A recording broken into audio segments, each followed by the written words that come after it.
News 14 सच के साथ। भारत के बहुत ही कर्मठ हमारे होम मिनिस्टर, गृह मंत्री आदरणीय अमित भाई शाह, मंच पर उपस्थित हमारे सभी साथी और उपस्थित सभी पत्रकार मित्रों, सबसे पहले मैं आप सभी का इस संकल्प पत्र विमोचन में बहुत बहुत स्वागत करता हूं और हमें बहुत खुशी है कि जिनकी प्रेरणा से इस पूरे भारत में हम लोग काम करते हैं, ऐसे हमारे प्रधानमंत्री माननीय नरेंद्र मोदी जी,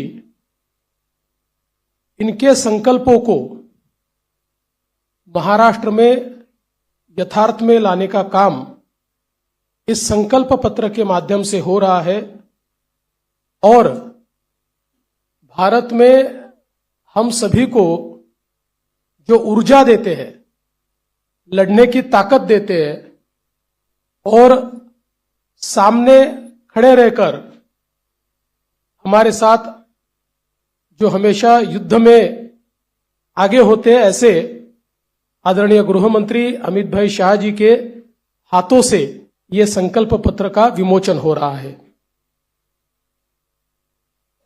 हे संकल्प पत्र म्हणजे विकसित भारताकरता विकसित महाराष्ट्र तयार करण्याचा रोड मॅप आहे। मी आपल्याला आठवण करून देतो, 2014 साली आम्ही एक संकल्प पत्र जारी केलं होतं आणि 2019च्या निवडणुकीला सामोरं जाताना त्या संकल्प पत्रातल्या कुठल्या कुठल्या गोष्टी आम्ही पूर्ण केल्या या संदर्भात एक रिपोर्ट कार्ड देखील दिलं होतं। त्यामुळे भारतीय जनता पार्टी करता किंवा महायुती करता संकल्प पत्र म्हणजे केवळ कागदाचं डॉक्युमेंट नाहीये, तर त्या दिशेने पूर्ण ताकदीने काम करण्याकरता एक अतिशय पवित्र अशा प्रकारचं हे डॉक्युमेंट आहे। आणि मला याची कल्पना आहे, आज 12 वाजता एक स्थगिती पत्र देखील जारी होणार आहे।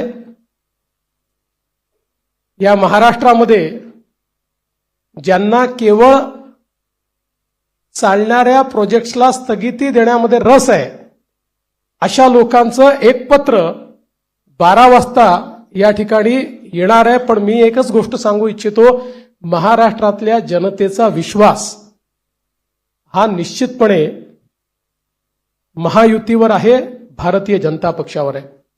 आजचं जे संकल्प पत्र आहे याच्यामध्ये अनेक गोष्टी आहेत, पण ज्या 25 गोष्टी आम्ही हायलाइट केलेल्या आहेत, या 25 गोष्टींमध्ये 10 गोष्टी, आमचे पहिले 10 मुद्दे हे जो आम्ही महायुतीचा 10 कलमी कार्यक्रम म्हणून घोषित केला, तेच 10 मुद्दे आमचे असणार आहेत। त्याच्यामध्ये लाडक्या बहिणींना पुढच्या काळामध्ये 1500च्या ऐवजी 2100 रुपये देण्याचा आमचा संकल्प आहे। शेतकऱ्यांची कर्जमाफी करण्याचा आमचा संकल्प आहे, कारण शेतकऱ्यांना आम्ही ऑलरेडी मोफत वीज दिलेली आहे, पण शेतकऱ्यांची कर्जमाफी आम्ही करतो आहोत आणि त्यासोबत आम्ही भावांतर योजना आणतो आहोत। म्हणजे हमी भावापेक्षा जर कमी भावामध्ये मार्केटची खरेदी सुरू झाली तर हमी भावाने खरेदी तर करूच, पण ज्या ठिकाणी हमी भावाने खरेदी होणार नाही त्या ठिकाणी भावांतर योजना राबवून जो काही मधला डिफरन्स आहे तो थेट शेतकऱ्याच्या खात्यामध्ये टाकण्याचा निर्णय आम्ही घेतलेला आहे। आणि हे आम्ही मागच्या वर्षी देखील करून दाखवलं। आपल्याला कल्पना आहे की आंतरराष्ट्रीय बाजारपेठेमुळे कापूस आणि सोयाबीनचे भाव पडल्यानंतर आम्ही लोकसभेपूर्वी निर्णय घेतला होता की भावांतर योजनेतनं आम्ही पैसे देऊ. आचारसंहिता संपल्याबरोबर ते पैसे थेट शेतकऱ्यांच्या खात्यामध्ये आम्ही दिले आहेत. आम्ही या ठिकाणी प्रत्येक गरिबाला अन्न आणि निवाऱ्याचा हक्क हा देण्याचा निर्णय घेतलेला आहे. आणि जी वृद्ध पेन्शन योजना आपण चालवतो, ज्याच्यामध्ये 1500 रुपये आपण देतो, ते 1500 रुपयावरनं 2100 रुपये आपण करण्याचं ठरवलंय. किंबहुना अशा प्रकारच्या सहाय्यतेच्या जेवढ्या योजना आहेत, मागच्या काळामध्ये महायुतीच्या सरकारने 1500 रुपये केले होते, ते 1500 रुपयाचे 2100 रुपये आता पुन्हा महायुतीचं सरकार आल्यानंतर आम्ही त्या ठिकाणी करणार आहोत. यासोबत ज्या जीवनावश्यक वस्तू आहेत त्यांचे भाव स्थिर ठेवण्याकरता आम्ही त्या ठिकाणी मार्केट इंटरव्हेन्शन करणार आहोत. येत्या काळामध्ये 25 लाख रोजगाराची निर्मिती ही महाराष्ट्रामध्ये करण्याचं लक्ष्य आम्ही ठेवलंय. आत्ता ज्या गतिशीलतेनं महाराष्ट्रामध्ये औद्योगिकरण होत आहे आणि एफडीआय मध्ये देशाच्या 52% एफडीआय आपल्याकडे आलाय, मला विश्वास आहे की 25 लाख रोजगाराच्या संधी आम्ही तयार करू. आणि त्याचसोबत 10 लाख विद्यार्थ्यांना या ठिकाणी विद्यावेतनाच्या माध्यमातून आम्ही त्या ठिकाणी नोकऱ्या करण्याकरता किंवा त्यांना रोजगार देण्याकरता अग्रसर असणार आहोत. दुसरं, मागच्या 2.5 वर्षामध्ये आम्ही सरकारी नोकऱ्यांवरचा सगळा निर्बंध हटवून जवळपास 1 लाखपेक्षा जास्त, आम्ही 75,000 घोषणा केली होती, पण 1 लाखपेक्षा जास्त नोकऱ्या या सरकारी क्षेत्रामध्ये त्या ठिकाणी दिलेल्या आहेत. आणि यासोबत आमचा प्रयत्न आहे की जो गरीब किंवा मध्यमवर्गीय आहे याला सौर आणि अक्षय ऊर्जेचा वापर करून त्याच्या वीज बिलामध्ये 30% सूट हे आम्ही त्याला देण्याचा प्रयत्न करणार आहोत. त्यासोबत सरकार स्थापनेच्या 100 दिवसामध्ये विजन महाराष्ट्र 2029 अशा प्रकारचं एक विजन डॉक्युमेंट हे आम्ही तयार करू. विज्ञान आणि तंत्रज्ञानाच्या क्षेत्रात आम्ही महाराष्ट्राला पहिल्या क्रमांकावर कसं ठेवायचं हा आमचा प्रयत्न असेल. मेक इन महाराष्ट्राचं जे धोरण आहे ते अधिक प्रभावीपणे राबवून याला मोस्ट प्रेफर्ड डेस्टिनेशन अशा प्रकारची परिस्थिती आम्ही तयार करू. महाराष्ट्राला फिनटेक आणि एआय याचा हब म्हणून आम्ही तयार करू. फिनटेक आणि एआय मध्ये सर्वात जास्त पुढच्या काळामध्ये रोजगाराची निर्मिती होणार आहे आणि त्याचं सर्वात मोठं केंद्र हे महाराष्ट्र असेल. यासोबत एरोनॉटिकल आणि स्पेस या क्षेत्रामध्ये उत्पादनाच्या संधी आहेत, त्या संदर्भात आमचं सरकार काम करेल. आम्ही असं ठरवलंय की शेतकरी या ठिकाणी जे काही खत खरेदी करतात त्याच्यावर जो एसजीएसटी आम्हाला मिळतो तो एसजीएसटी आम्ही शेतकऱ्यांना परत करणार आहोत. त्यासोबत आम्ही शेतकऱ्यांकरता मोठ्या प्रमाणात जी मूल्य साखळी आहे ती मूल्य साखळी तयार करण्याचा आमचा प्रयत्न असणार आहे, जेणेकरून शेतमालाला त्या ठिकाणी मोठ्या प्रमाणात भाव मिळेल. 2027 पर्यंत आता महाराष्ट्रामध्ये 11 लाख लखपती निधी आम्ही तयार केलेले आहेत. 2027 पर्यंत 50 लाख लखपती निधी या महाराष्ट्रामध्ये तयार करण्याचा आमचा संकल्प आहे. अक्षय अन्न योजना ही गरिबांकरता सुरू करण्याचा आमचा संकल्प आहे. आणि या ठिकाणी महारथी म्हणजे Maharashtra advance robotic and AI training hub initiative या नावानं मोठ्या प्रमाणात लॅब्स आम्ही तयार करणार आहोत, ज्यातनं या क्षेत्रातली ट्रेन मॅनपॉवर ही आपल्या कॉलेजेसमध्ये आणि शाळेमध्ये सुरू होईल आणि पुढच्या काळात ती पूर्णपणे तयार असेल. महाराष्ट्रामध्ये कौशल्य जनगणना आम्ही करणार आहोत, स्किल सेन्सस, आणि त्या स्किल सेन्ससच्या आधारावर वेगवेगळ्या सेक्टरमध्ये कुठे इंटरव्हेन्शन करण्याची गरज आहे आणि कशा प्रकारे त्या स्किलचा वापर करण्याची गरज आहे याचा प्रयत्न आम्ही करणार आहोत.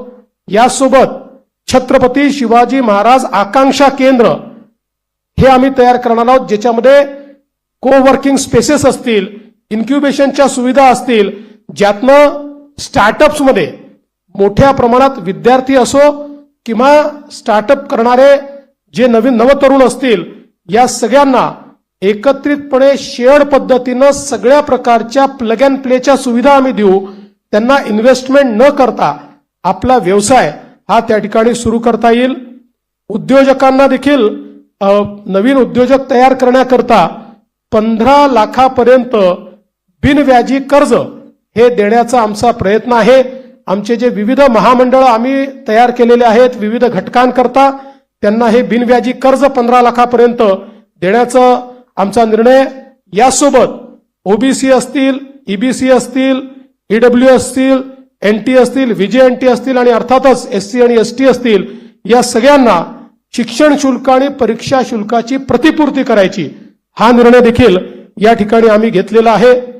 युवांमध्ये मोठ्या प्रमाणात फिटनेस असला पाहिजे या दृष्टीनं स्वामी विवेकानंद युवा आरोग्य आणि फिटनेस कार्ड हे आम्ही तयार करणार आहोत आणि युवांच्या फिटनेस करता एक मोठी मोहीम हातामध्ये घेऊन क्रीडा क्षेत्रामध्ये आणि फिटनेसच्या क्षेत्रामध्ये मोठ्या प्रमाणात संधी उपलब्ध करून देण्याचा आमचा प्रयत्न आहे. गडकिल्ल्यांच्या विकासाकरता प्राधिकरण हे तयार करण्याचा आमचा मानस आहे. मागच्या काळात काही गडकिल्ल्यांकरता आपण केला, पण सर्व गडकिल्ल्यांचं संवर्धन करणारं एक प्राधिकरण हे या ठिकाणी आम्ही तयार करणार आहोत. आणि ज्येष्ठ नागरिकांना प्राधान्य देण्याच्या दृष्टीनं एक ज्येष्ठ नागरिकांसाठी विविध सेवा देणारं धोरण. आज आपल्याकडे आपण अनेक सेवा देतो, पण त्या सगळ्या ज्या सेवा आहेत या सेवांचं एक एकत्रित धोरण हे तयार करण्याचा आमचा प्रयत्न आहे. एकूणच जर आपण विचार केला तर प्रधानमंत्री महोदयांनी आपल्याला जो काही संदेश या ठिकाणी दिलाय की गरीब, शेतकरी, महिला आणि युवा हे जे 4 घटक आहेत जे विकसित भारत तयार करणार आहेत, या 4 घटकांना समोर ठेवून आणि त्यांच्यासोबत सिनियर सिटीजन्सला सोबत ठेवून सर्व जाती धर्माचे लोक हे या ठिकाणी आमच्या योजनांमुळे लाभान्वित होतील अशा प्रकारचं एक संकल्पपत्र तयार केलंय. जे मूळ आमचं डॉक्युमेंट आहे याच्यामध्ये सगळ्या क्षेत्रांचा रोडमॅप देखील आम्ही दिलेला आहे. त्या क्षेत्रांमध्ये काय होणार आहे हे देखील आम्ही सांगितलेलं आहे. आत्ता मी त्यातले फक्त 25 हायलाइट आपल्याला सांगितलेले आहेत. आपण जर आमचं पूर्ण डॉक्युमेंट वाचलं तर याच्यामध्ये कुठलंही क्षेत्र सुटलेलं नाही. सगळ्या क्षेत्रामध्ये विकसित भारताचा रोडमॅप हा आम्ही मांडलेला आहे. विकसित महाराष्ट्राचा रोडमॅप मांडलेला आहे. आणि आमचा प्रयत्न आहे, जसं आता सुधीर भाऊंनी सांगितलं की या ठिकाणी आम्ही अर्ध्या ट्रिलियनचा मार्क महाराष्ट्राने पार केलाय आणि महाराष्ट्र देशातली पहिली $1 ट्रिलियन इकॉनॉमी करण्याकरता आम्ही सगळे संकल्पित आहोत. या दृष्टीनं ह्या संकल्पपत्र आम्ही तयार केलाय. हे संकल्पपत्र तयार करण्याकरता सन्माननीय सुधीरभाऊ मुनगंटीवार आणि विनयजी सहस्त्रबुद्धे यांच्यासोबत ज्या टीमने काम केलं त्या टीमचं मी मनापासून आभार मानतो. खूप जवळपास महिने, 1.5 महिने, 2 महिने एक मोठी प्रक्रिया राबवून त्यांनी या ठिकाणी हे संकल्पपत्र केलेलं आहे. आणि 2029च्या निवडणुकीला जेव्हा सामोरे जाऊ त्यावेळी या संकल्पपत्रासोबत एक रिपोर्ट आम्ही देऊ की या संकल्पपत्रात काय सांगितलं होतं आणि आम्ही काय काय पूर्ण केलं, अशा प्रकारचा रिपोर्ट देखील आम्ही आपल्या समोर ठेवू. खूप खूप धन्यवाद.